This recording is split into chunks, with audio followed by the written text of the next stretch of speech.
November 17, 1981, the Flying Focus video bus debuts on Portland Cable Access. The next year, November 18, 1992, we presented you the one-year Busiversary with a catalog of what happened in our first year as a half-hour weekly series presenting you news and information concerning the peace and social justice community. Another year has passed, and this year, producers from Flying Focus Video Collective will show you highlights from their programs that they produced in the last year for the Flying Focus Video Bus. Whereas last year's Busiversary program showed you clips from all of the 45 to 50 shows that we produced last year, this year, rather than show you clips from all 45 shows that we did, we will choose the highlights that we believe best symbolize our work over the last year. In this way, we'll be able to give you a little bit more in-depth an idea of what some of the programs were about. So now, you'll see that we covered a lot of the same subject matter in this past year, but since the social climate in this country keeps changing, we're going to keep trying to bring you up to date on social and public policy issues and what affects you, the community.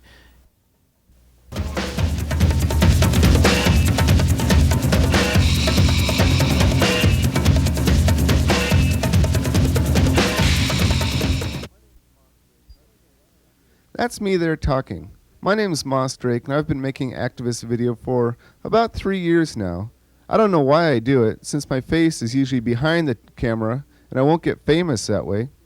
I guess it's mostly because I believe TV could be much more stimulating than the corporate TV we're fed right now.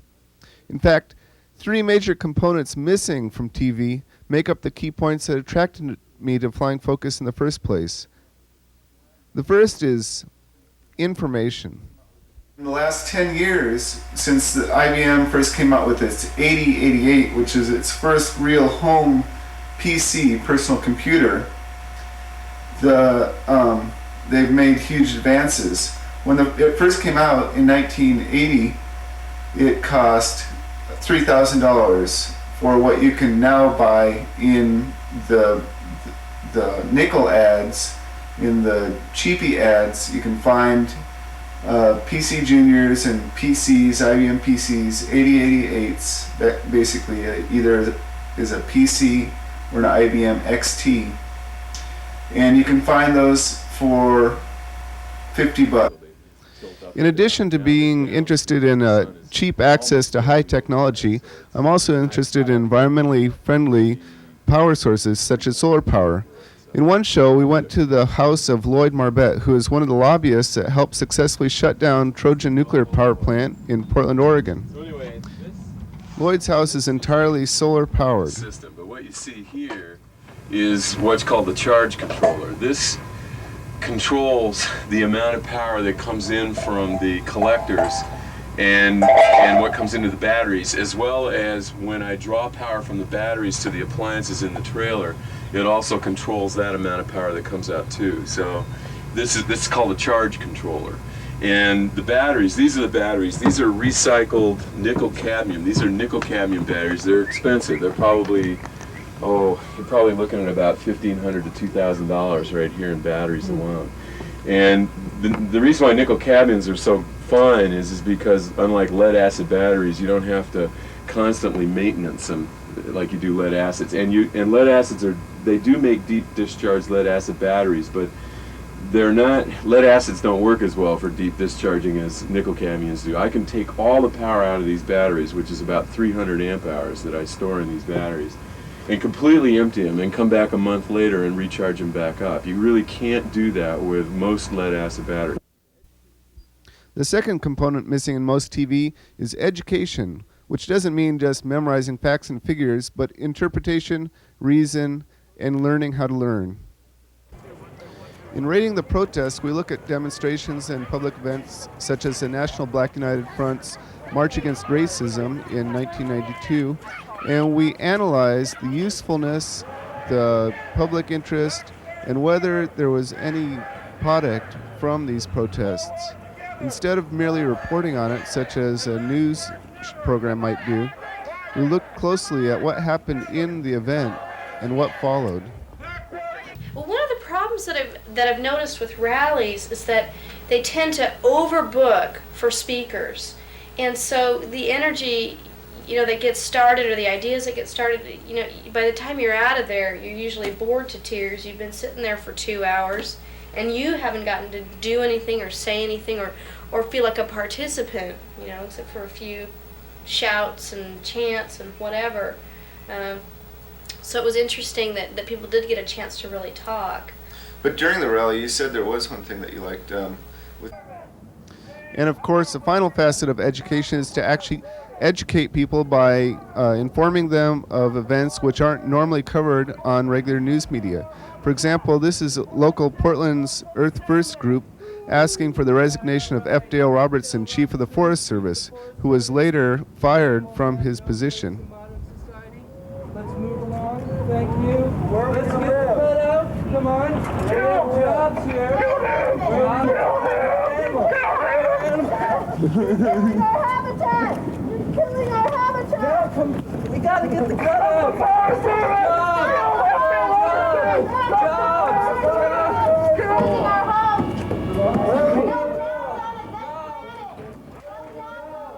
While this event wasn't covered on the corporate television, it was covered on Flying Focus, and people began to learn about what was going on with F. Dale Robertson and the Forest Service. And finally, there is participation. Unlike most corporate media, Flying Focus allows participation of people who wouldn't normally appear on television. Here, for example, are average citizens who are on both sides of the argument for turning a 2-lane road into a 1-lane road with bike paths. Of the people wish it to be doing. There are far more people using the street for cars than there are using it for bicycles. All right, right now the volume on this street is approximately 17,000 cars a day. And again, Seattle has done this 4 times and has shown very little, if any, decrease in volume. The speeds have decreased, but it has become a more pedestrian-friendly street, more people-oriented street. And if we're ever going to reach the Goal 12 mandates and transportation planning rules of reducing vehicle miles traveled, encouraging people to leave their single-occupant vehicles for mass transit, pedestrian, and bicycle transport, we have to make it convenient and safe for. And their opinions are weighted equally with that of Portland's mayor. Planning process, and it'll be a tool for Metro 2040 project, which is planning the future for this region for livable cities. It's a planning process for the city of Portland and other jurisdictions that are involved in the planning process.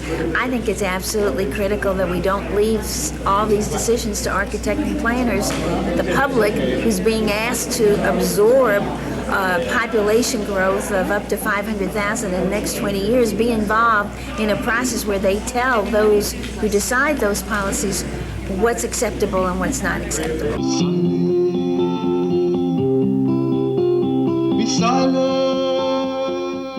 And participation doesn't mean just being able to attend a concert when, for example, an East Timorese folk singer appears in town. From the winds that blow in the lands that no one knows. But it also means sharing your ideas with other people in the community. $57. But now let's get back to Benjamin Franklin's idea of a dollar saved is a dollar earned. Actually, if I earn $1, in order to have that dollar, I'm really going to have to make more than that. I'm going to have to make about $1.50 in order to have $1, because the government's probably going to take away about 50 cents of that for taxes. And not only that, but to earn that $1, I'm going to have to drive my car to work, and I'm going to have to wear work clothes and all that sort of thing. So that's probably going to take another quarter to get that $1. So it's now I'm talking about $1 saved is really like $1.75 earned, and not only that, but there are monies that whoever I would work for is having to pay to the government also. So I'm just taking a wild guess. I'm going to say that's at least another quarter on top of that they're paying out in taxes. So when we say $1 saved is $1 earned, we're really talking about $1 saved is like $2 earned, probably even more than that. But what's really interesting to me is that I am keeping away from a government that to a large extent I don't approve of, I'm keeping this dollar out of their hands. Hi, I'm Elizabeth. I produced about 8 pieces for the Flying Focus Video Bus last year, and I'll show you clips from some of them. In looking through them, I looked for some themes that would tie them together. Essentially, the themes are themes of respect, responsibility, and resistance. Respect for the environment, respect for autonomy, both of an individual and a national kind, respect for sovereignty of nations, and basically respect for life. The theme of responsibility deals with proactive democracy, perpetual self-education, humble acceptance of differences. And the theme of resistance deals with resistance to oppression of any kind, whether it's one-to-one or international military oppression. The theme of resistance also deals with resistance to corporate media's pervasive and persuasive lies, and to the seductions of comfort and the oblivion that it entails. Specifically, the pieces I produced for the video bus relate to issues of economic responsibility and to self-determination of Latin American countries and vortex resistance. If education was free, then we might rethink the value of certain work and realize that so you spend 10 or 20 years preparing for certain careers. People hopefully would be doing that because they love those careers, because they're inspired by it. Many doctors, particularly surgeons, and I'm not sure why, seem to have what I classify as God complexes. And I think lawyers have God complexes too, to some extent, that they think of themselves as a superior human being somehow because of their status in the community. And so it's that kind of thing that I'm trying to recover from as a recovering attorney. In general, the whole system is set up to dehumanize people, and that the ultimate goal is to make money, and to the end of excluding, I don't know, the soul. I'm proud to say that we are a strong political party, representative of the Salvadorian people. Then we are planning to run for the elections and to challenge the power to Arena in March 1994. And let me tell you something, and just to make clear of that, and like you, former president used to say, read my lips. We are running to win, not to waste the time. Of course, we are conscious that perhaps the United States government will try to manipulate the electoral process in our country. When I talk about voluntary simplicity, I first ask people to focus on what do you really get enjoyment out of? And a lot of people have forgotten. It's like they're out of practice. You know, when you're in a culture in which time is valued in terms of money, you're always trying to be productive. And finding what you really love to do takes, one, knowing what you like to do. I mean, even in little ways. And that, to me, is the basis of real creativity. This asking, what really gives me a sense of energy and excitement? And then finding a way to translate that into something that you can make money on, but probably not as much money. But I think the more that we do this, the more we challenge policy and succeed at breaking irrational laws like this one, and bring the information back to the U.S. public, and spread the word to our representatives as well that we're not willing to follow such an irrational policy. That the more we do this, the more the likelihood is that the policy will be changed eventually. They gotta go in. She was already. You went to clean the law. I'd like to think that what we represent is the spirit of David standing against the Goliath power of the New World Order.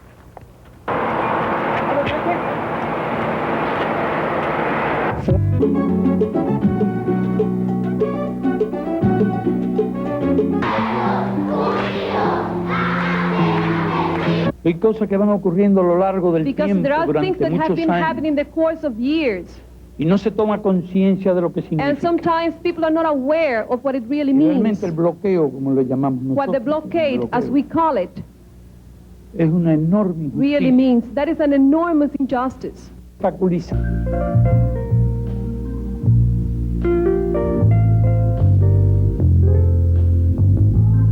I think it's important to go beyond war tax refusal and look also at the way in which I get my living and the possible connection between that and the sorts of oppression that I'm hoping to address by refusing to pay war taxes.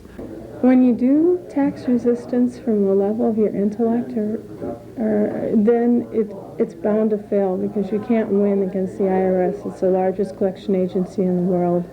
The bureaucracy that's involved is totally ridiculous, and you just end up totally frustrated. But when you do it from the level of your heart, you're doing it from your deepest levels of your humanity, and you're doing it with a connectedness to other creatures, then it doesn't really matter what they do, the penalties. My loyalty to my own children, and through them to all the children in the world, is a primary motivating force in why I will not pay to kill children anywhere.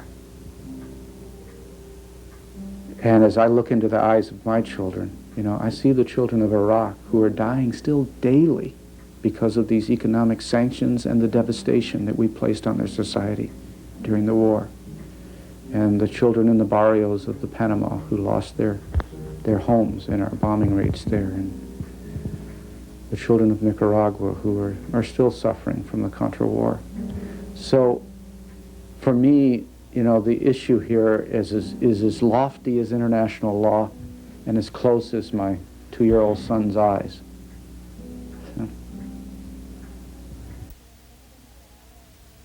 Somos una brigada que venimos de Nicaragua, del puerto de Corinto, donde tenemos un hermanamiento con la ciudad de Portland, Oregon,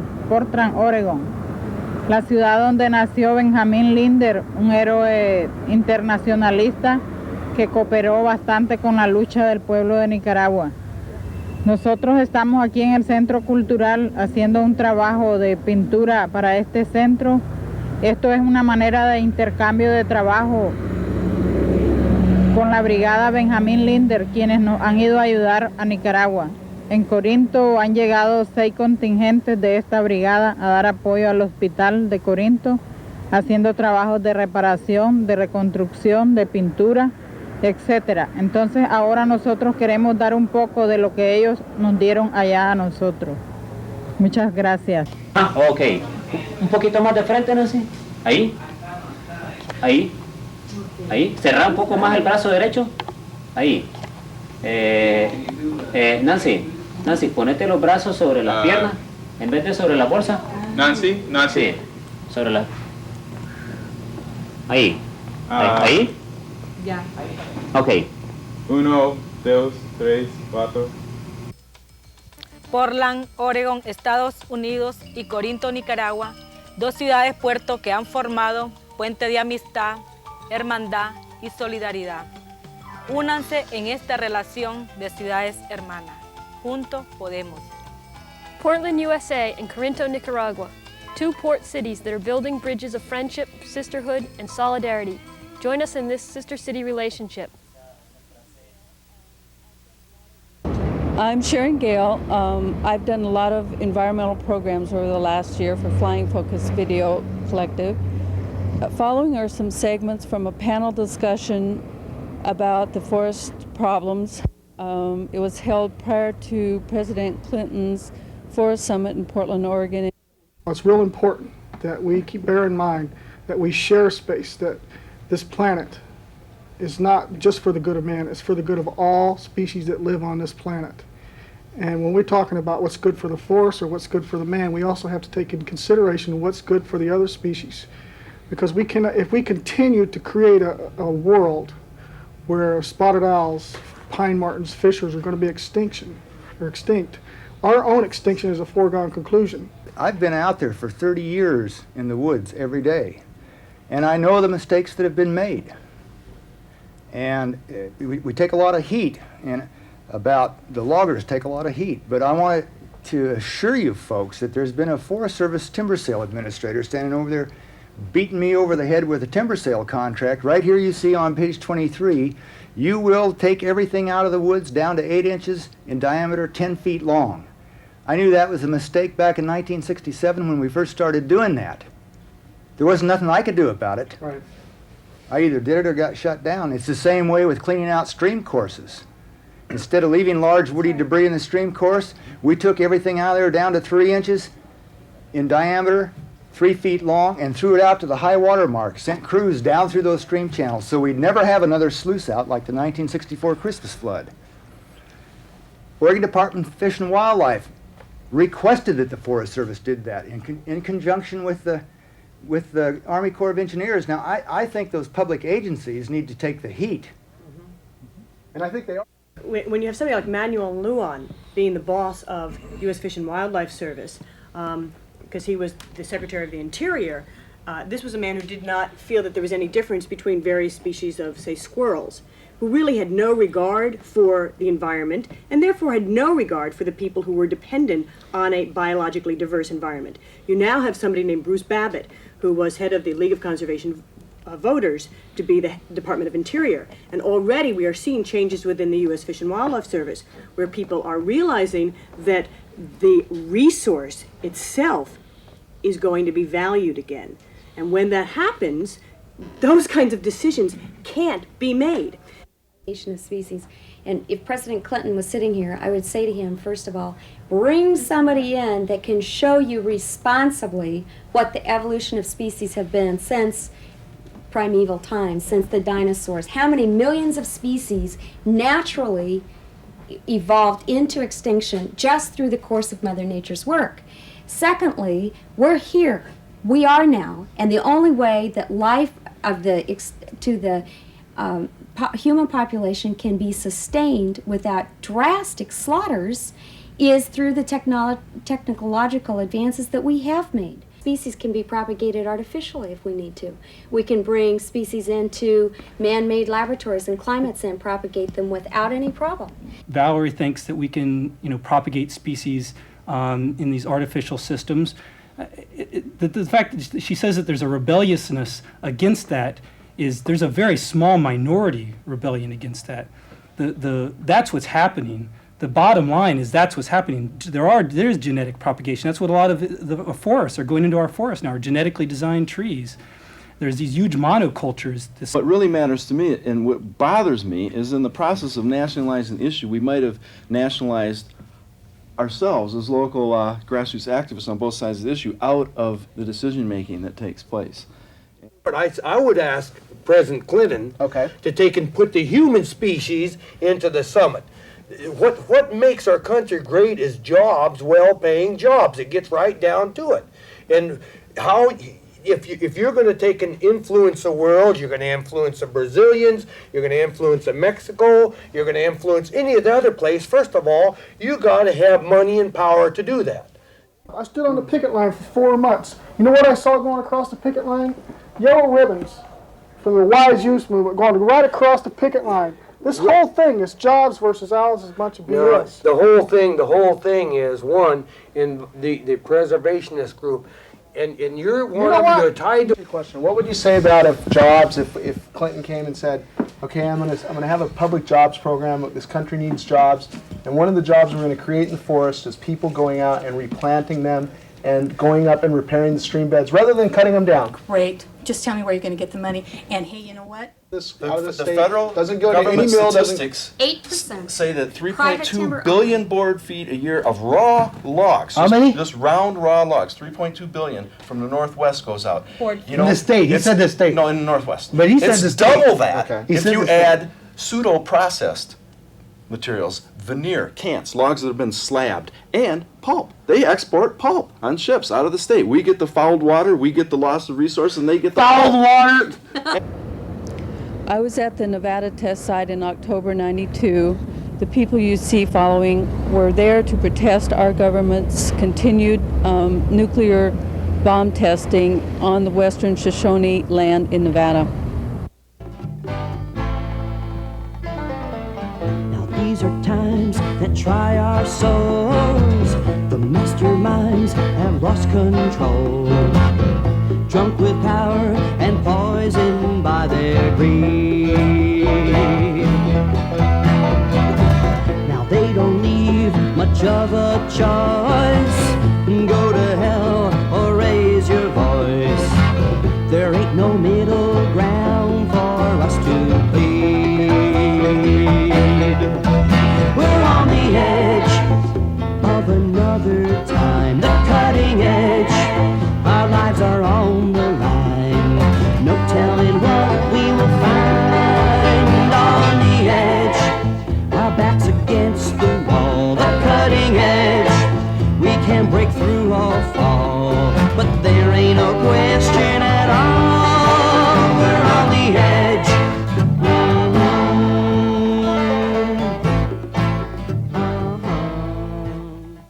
I have turned away from violence toward the way of love and respect for everyone, regardless of their station in life, whether they be on one side of a gate or on the other side. We are all one people.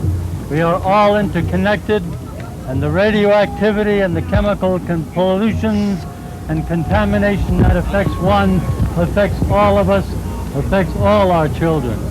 I have 2 sons that survived. One was born with a hip anomaly. The second one died in childbirth, and the third one, who was born 17 years after I was out here, is normal. I work for the Nuclear Radiation Monitoring Division for the Environmental Protection Agency. I'm not here in that capacity. I'm here because I'm a person and because I disagree with what's being done here and has always been done here. For the land, and before I'll be a slave, I'll be buried in my grave with a shiny kryptonite lock in my hand. Boy, I can't hear any of you. Let's try this again. Oh, freedom.